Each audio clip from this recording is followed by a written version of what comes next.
Who was the Cowboys' most improved player in 2021, and what outside free agent must they sign this offseason? All that and more in this episode of the Locked On Cowboys podcast.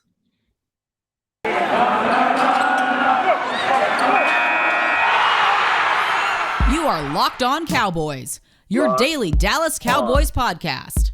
Part of the Locked On Podcast Network, your team every day. Locked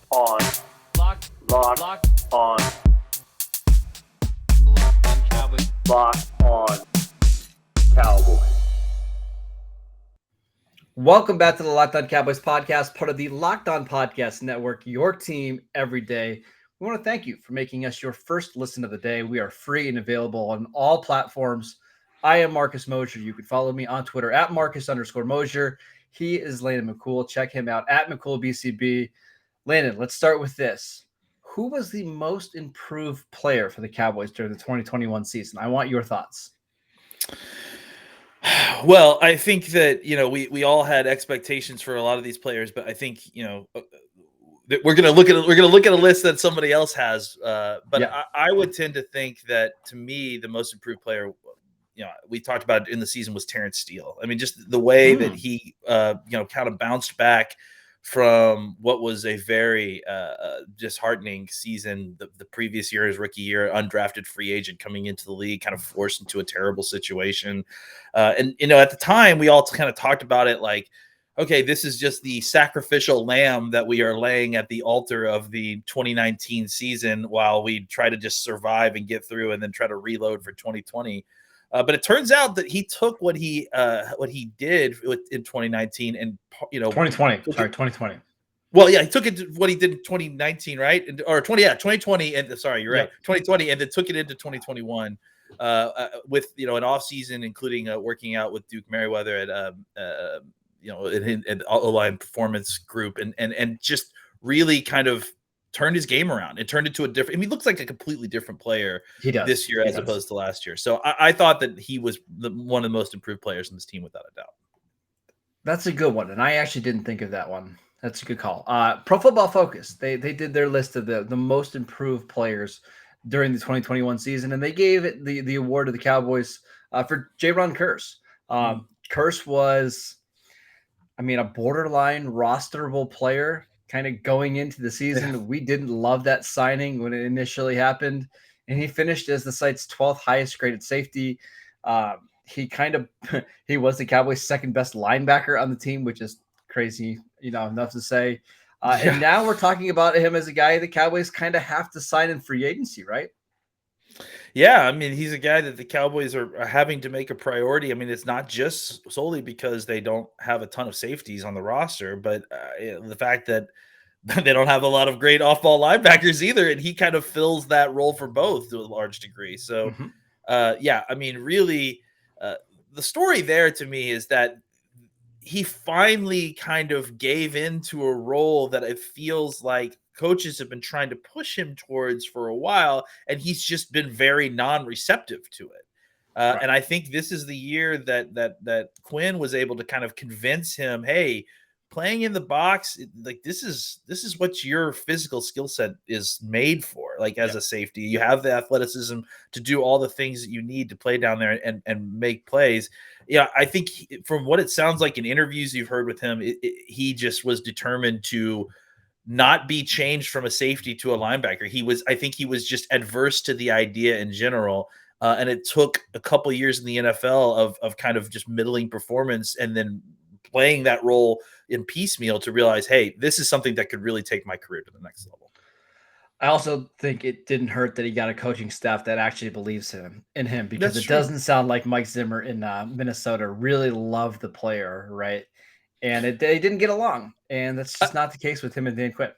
To be fair to the Vikings, Zimmer is a very difficult person to deal with from what I understand. So I wouldn't put it past him that. But it also, like I said, it also sounded like he was really adversely inclined to try to get into this role, which is something that the Vikings were trying to force him into. So maybe it took a change of scenery to kind of realize that this was something that he needed to try, and obviously it worked out well for the Cowboys and for him.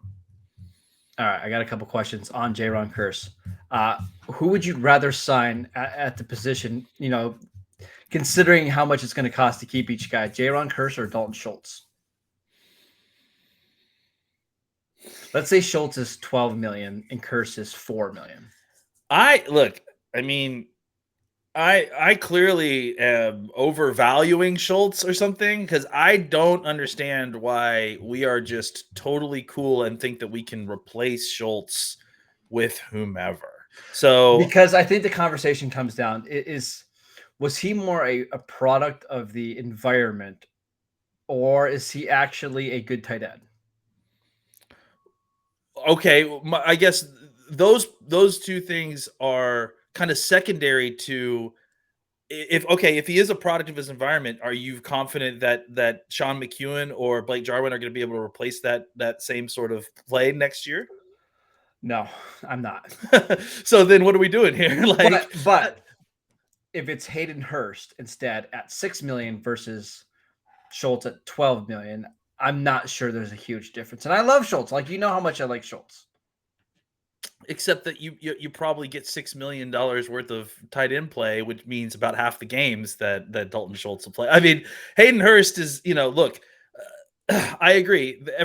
One thing you can say about Schultz, though, is that the guy plays all the games. Like, he shows up and he's reliable. I think that that's something that is worth paying for, in my opinion, just because tight end is a position that if you need it, it's not exactly easy to get one. You kind of have to get a veteran if you want somebody to actually come in and play the position. So for me, I would say Schultz, but I think it's a good point, because I think that Kearse has incredible value for what this defense does. I just think that I could probably find a Kearse replacement if I had to. Oh man. It's not easy. I certainly wouldn't say that this is a simple choice for me, because I think they both kind of are niche players to a large degree, but especially in this market, the free agent market. I feel like the free agent market is much deeper at tight end than it is these 6'3", 6'4" combo guys. Like, there's just not a lot of these guys. And listen, the Cowboys tried to sign another one of these last year at a much more expensive rate in Keanu Neal, and it didn't work, right? Like, Keanu Neal was pretty clearly the worst linebacker that they had. I don't know. What we're going to say, we'll save the tight end talk, because I wrote down about 8 tight end names I want to talk about later on in this show. So let's save that. One more most improved guy that we should mention. Pro Football Focus didn't mention him because they hate this player, but Travon Digs, right? You go from a up and down rookie season to having, 11 interceptions in 2021. Diggs became one of the league's most dynamic cornerbacks. I think we at least need to mention him, right? Yeah, I think so. What a year, right? I think you mentioned it. Despite PFS issues with him, I think pretty sure was all pro, and definitely made the Pro Bowl. He was an all pro. Yeah. And so what an incredible year. I'm excited to see what we've got moving forward, because clearly he's a guy. Look, interceptions can be fluky. That sort of thing can definitely go up and down, but his skill set is going to keep him in ball production, I think, at the very least, for his entire career. I think there's going to be years where he has 4 interceptions, and there'll probably be years where he has 7. I just don't see him going like stretches with multiple years with only 1 or 2 interceptions. Like, it's just not going to happen, right? Or he'll have like a ton of pass deflections and he dropped like 5 interceptions or something like that. Yeah, I can see exactly. That. Yeah. All right, let's take a quick break so we can tell you guys about Bet Online. Football might be over this season, but basketball is in full steam for both pro and college hoops. From all the latest odds, totals, player performance props to find out where the next fired coach is going to land, BetOnline.net is the number one spot for all of your sports betting needs. BetOnline remains the best spot for all of your sports scores, podcasts, and news this season. And it's not just basketball. BetOnline.net is your source for hockey, boxing, and UFC odds, right to the Olympic coverage and information. Head to the website or use your mobile device to learn more about the trends and actions. BetOnline, where the game starts. All right, Landon, we're going to finish up some of our Twitter questions that we didn't get to on Tuesday. So let's start with this one from our friend Jesus. He wants to know, what makes Tyler Lindebaum a much better prospect and player than Tyler Bjodis? His tape. I mean, his tape is incredible. Not that Bjodis' tape wasn't good, especially his junior year, I think, right? The year before he Yes. came out, it was very good. It was first round tape to be sure. I just think that and I have not watched a ton of Linderbaum yet. I've watched We've probably seen I think enough of 2 him though to games. kind of Yeah, know but what he is. I get the point. Like, Yeah. he's incredibly athletic. He understands what he's doing. He understands technique. He's a former wrestler, so he's really good with leverage. He's just very precise and physical despite his size. I think that what makes him, a better prospect than Bjodis is he's coming into the league healthy. He's coming in off of That a helps. fantastic year. Bjodis had kind of a down year coming off of an injury at Wisconsin. And again, just the tape overall, top to bottom, on looks incredible on an Iowa squad that is has one of the best offensive lines programs in the country. So there's just a lot to like. The resume and all the things that you list on the prospect, he checks a ton of those boxes. So I think you just look at the tape. I mean, honestly, based on the tape alone, he's a top of the first round type player. The the things that are knocking him down are he's a center, he's undersized. Yep. Those are the kind of things. It's not the play. The play is it's a lot like what we talked about yesterday with the Kobe Dean, right? Yep. The tape is what got him there. The tape is what got him in the first round. Everything else, the kind of incidental size, everything else, that's why he's being, kind of knocked to the back half of the first round. The other thing, I mean, specifically talking about the tape, is that Linderbaum he's not on the ground very often. And it was one of my biggest concerns about Bjodis kind of coming out of school. And listen, I think you still see it some now. There's some balance issues, right? He's on the ground too much. And if you're looking for like a zone blocking center, you can't have that, right? And Linderbaum is so good in that area. But my question, back to Linderbaum, does the size concern you at all? 292, 294. Are you worried about that? I mean, I think it's something to talk about, but I do think that there are people that are way over selling it. I think if he weighed 300 pounds rather than 294, which is 6 pounds, we could do that in an afternoon. Is that really that concerning to you? Lance Zierlein said that if he was 6'4", 315, that he would be like the top 5 overall pick. I just think, the truth of the matter is if the tape is showing you that he's a top 5 overall pick type talent, and literally you're just trying to change the numbers on a sheet to make yourself feel better, like he's ultimately accomplishing what he needs to accomplish. At a very high level. It's not like he's playing, Middle Tennessee State. He's doing this against Ohio State, against Michigan. Like it may not be the SEC, but it's the next best thing.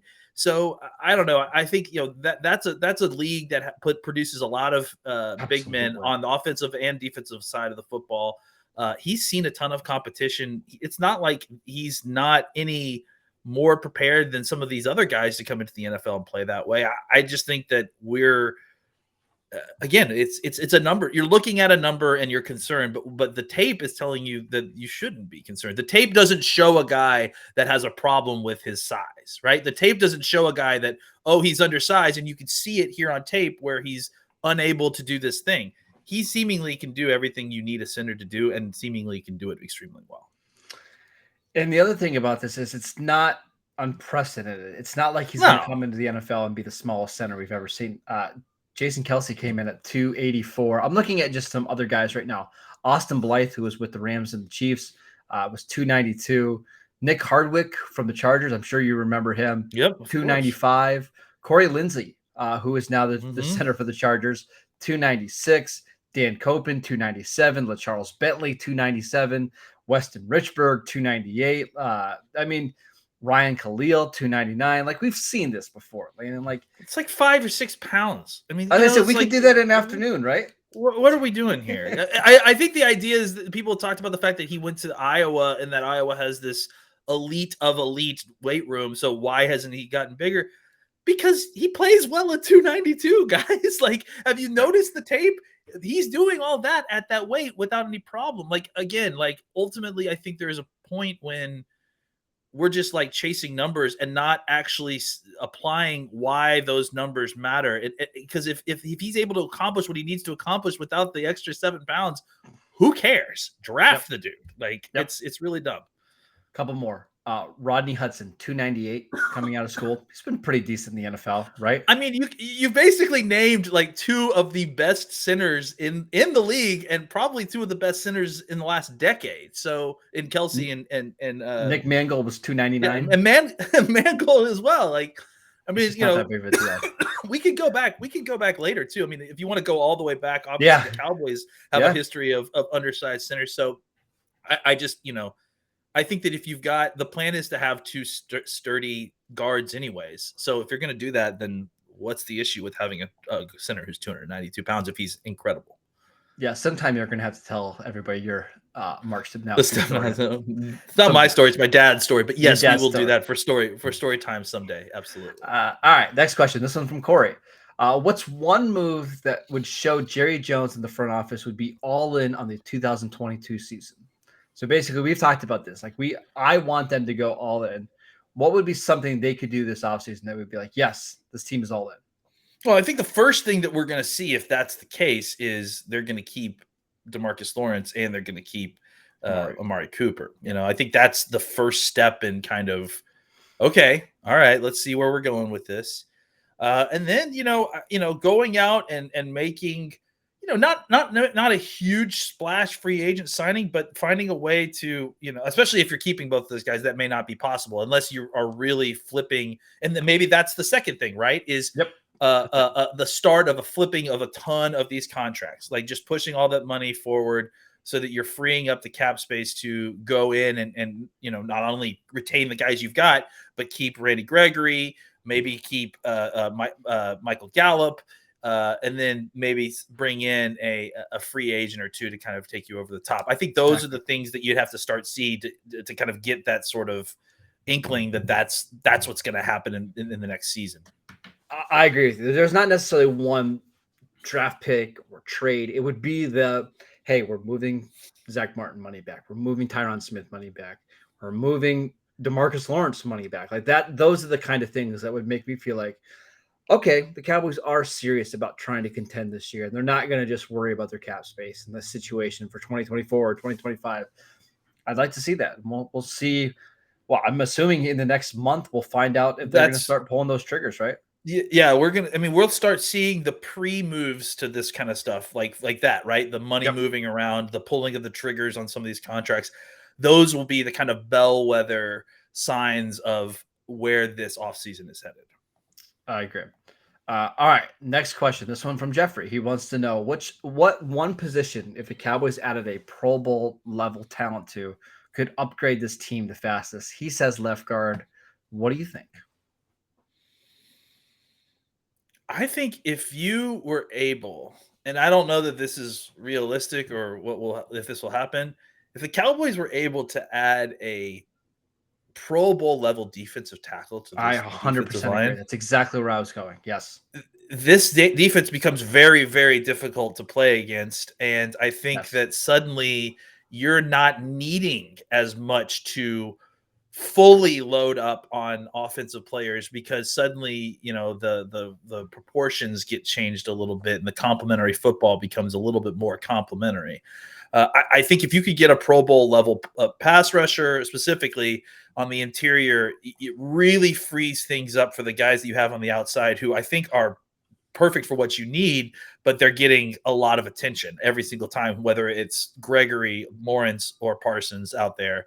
They're getting a lot of attention because they know that they can deploy a lot of attention some of the times because by the time you got Gregory back in the system, you saw that Odigizua kind of had hit a rookie wall a little bit. We saw a little bit of Gilmore kind of come in and Gallimore, I'm sorry, come in and give you something there, but it kind of was all disjointed. If you could figure out a way to add a Pro Bowl level topper to that, I think that suddenly you've got a fearsome defensive line, and I think San Francisco shows you, right? Like having that kind of talent on the defensive line can really, really buoy the rest of your team across the board.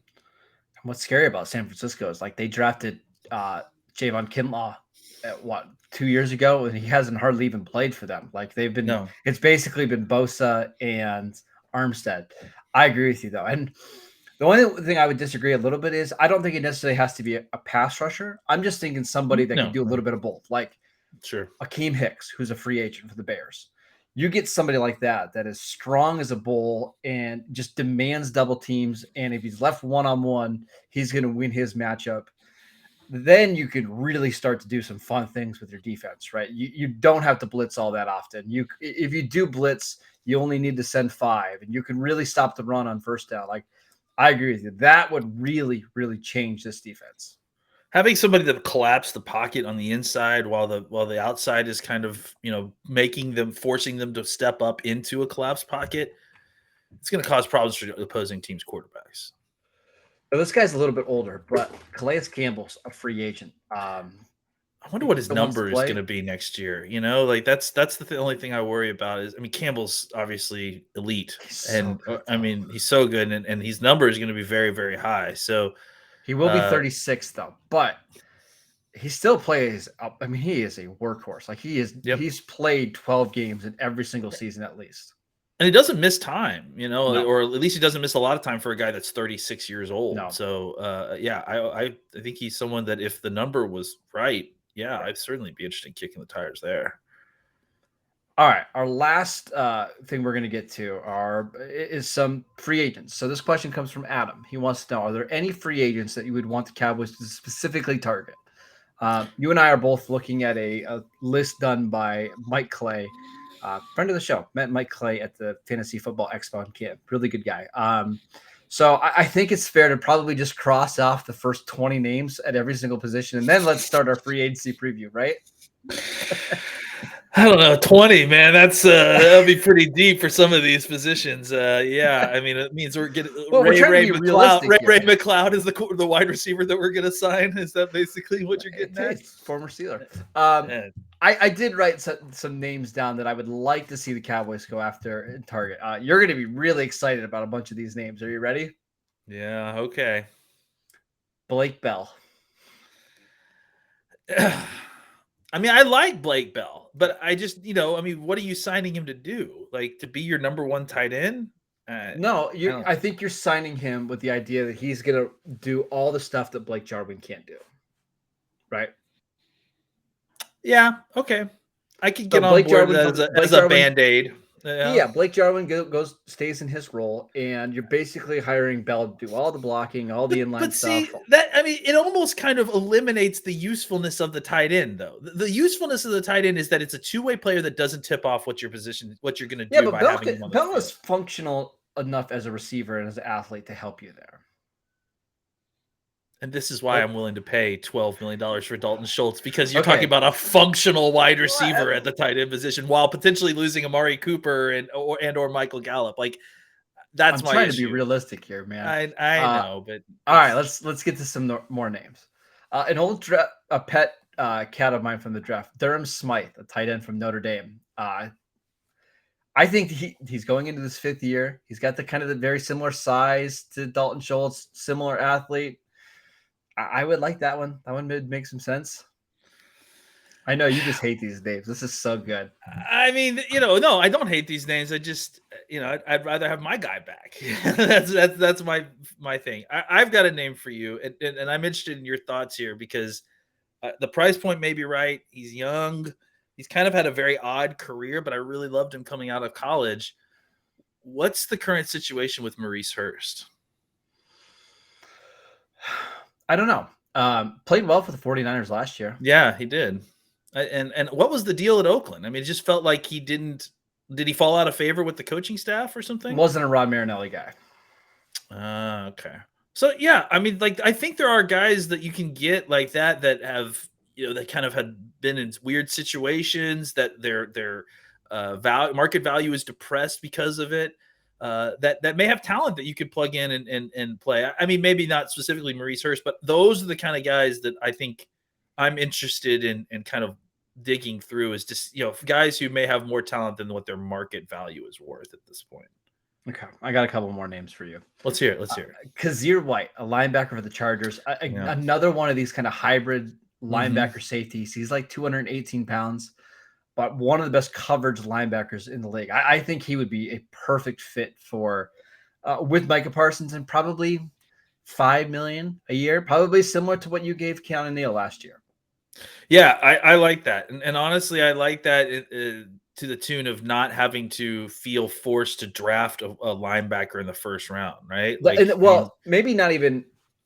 I think if you sign Kazir White, you'd have Parsons, White, Jabril Cox. Maybe you just need a day 3 linebacker at that point. Maybe like Luke Gifford a little bit. I mean, you're looking probably for the 4th and 5th guy. You're going to use Jalen Smith, assuming he's back. Maybe that's a $5 million signing that kind of knocks out a need in the draft. Yeah, I think that's certainly possible. Again, that's clearly a lot of what they like to do, is to try to eliminate needs in the draft room by signing kind of, potential upside draft picks like this.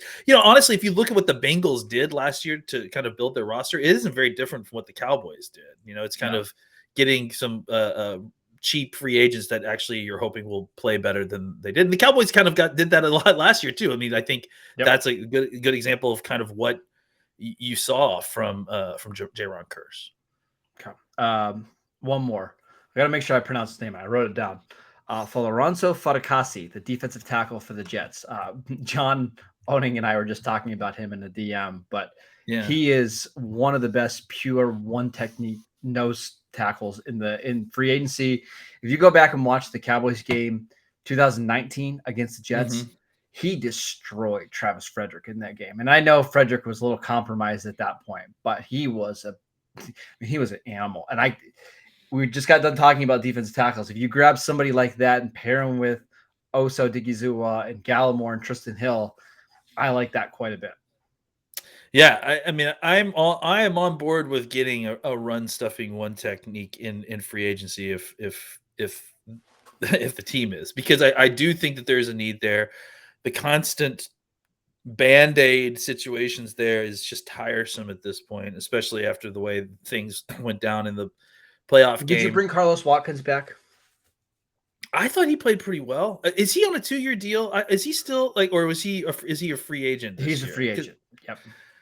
I thought that he had one more deal. Yeah, I mean, I think that he played pretty decent. If he comes back on a similar deal, I wouldn't be upset with it, just to kind of have some depth there. They clearly like to rotate their guys a lot, and I thought that he gave you some good snaps there. He wasn't, life-changing, but he didn't get you killed for most of the season. I just think that's a spot that they could, without spending a lot, they could really upgrade.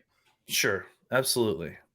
But they haven't really necessarily been interested in doing that in the past. I think it's time to kind of start considering that.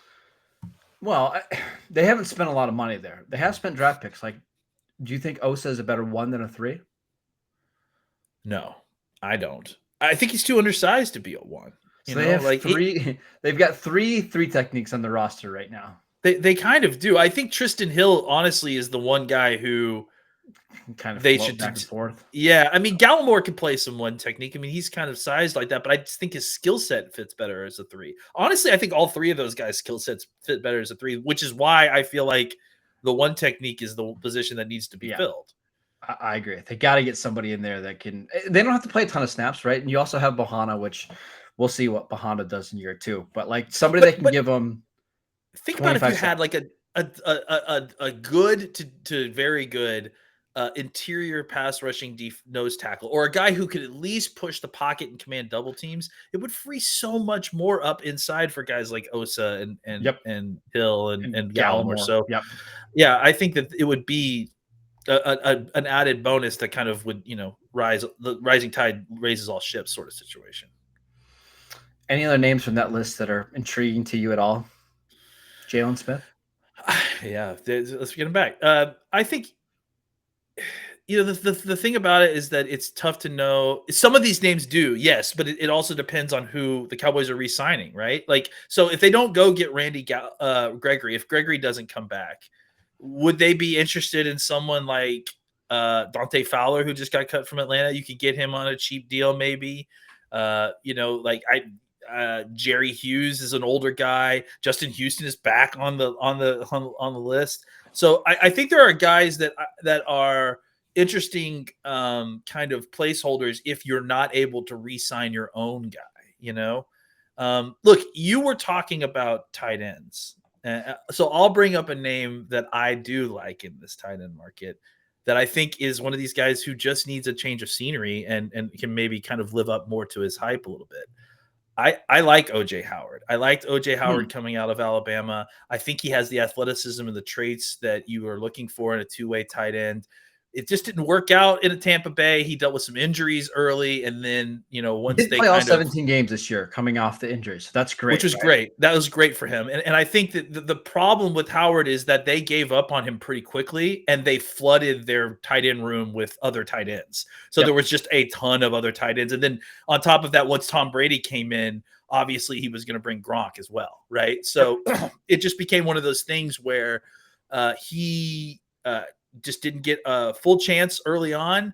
And then didn't have as much of an opportunity later on. He did get a chance to play all 17 games, like you mentioned, but I think he's a guy who, with a change of scenery and more focus on him and getting him the ball, maybe you could get some better results, more of what you were expecting when he was coming out of college. Yeah, I think you could probably get him for half the price of Dalton Schultz, maybe even less than that, maybe 40% of Dalton Schultz. Not sure there's going to be a massive difference. I'll give you one more guy. With Dan Quinn as the defensive coordinator, I am way more open to the guys that are versatile. They can play multiple positions and then maybe haven't had a home before. I kind of like Jabril Peppers. I mean, I like Jabril Peppers coming out of the draft. I think he was in two bad situations with the Browns and the Giants. He was with the Browns when they had Greg Williams and he was playing free safety. He was actually playing well for the Giants before he got hurt last year. If you want a guy that's basically like Keanu Neal, but a little bit more athletic and a little bit better in coverage, I kind of think Jabril Peppers could work as one of those hybrid second-level defenders. Yeah, I got to tell you, I was not a big fan of his coming out. I did not like him. I thought he was overhyped by a lot of the draft nicks coming out. He was a first-round pick, which is probably why. Yeah, I think he got overdrafted. But I will agree with you that having watched him with the Giants, not with Cleveland, but having watched him with the Giants, that he played a lot better football than he had early on in his career. And to the point where I agree. I think that if he comes in a kind of a cheap deal, I could, he also give you some return stuff as well. He's a good returner. So I think that there is something there. Again, another guy who kind of bounced around in some bad situations. Frankly, it could be very similar to what you had in Curse, right? Where it's just a guy who miscast in his first two spots, maybe at the end, just like Curse, right? At the end of his last stint, kind of found a home at the right position for him. And only to turn around and be a free agent the following year. So I think that you could potentially catch lightning in a bottle, much like you did with Curse, if you get him in the right situation. So there you go. We just talked about 9 guys the Cowboys absolutely will not sign in free agency. That's really fun, Landon. Not even one. No. You're going to be excited for when they bring back Tavon Austin and they start looking at some tight ends now. When Jeremy Alec Ogletree gets signed as our, it'll be Jeremy Sprinkle and it'll be Jeff Driscoll as their tight ends that they bring in. So there you go. Really excited about that Luke Stalker signing that we've got coming down the pike for tight end 1. Actually, I wouldn't hate Luke Stalker. All right, that is it for today's show. Thank you guys for tuning in. As always, you can download the podcast wherever you get your podcasts. Follow the show at Locked On Cowboys. You can follow Landon at McCool BCB. I'm at Marcus _Mosher. And we'll see you guys next time.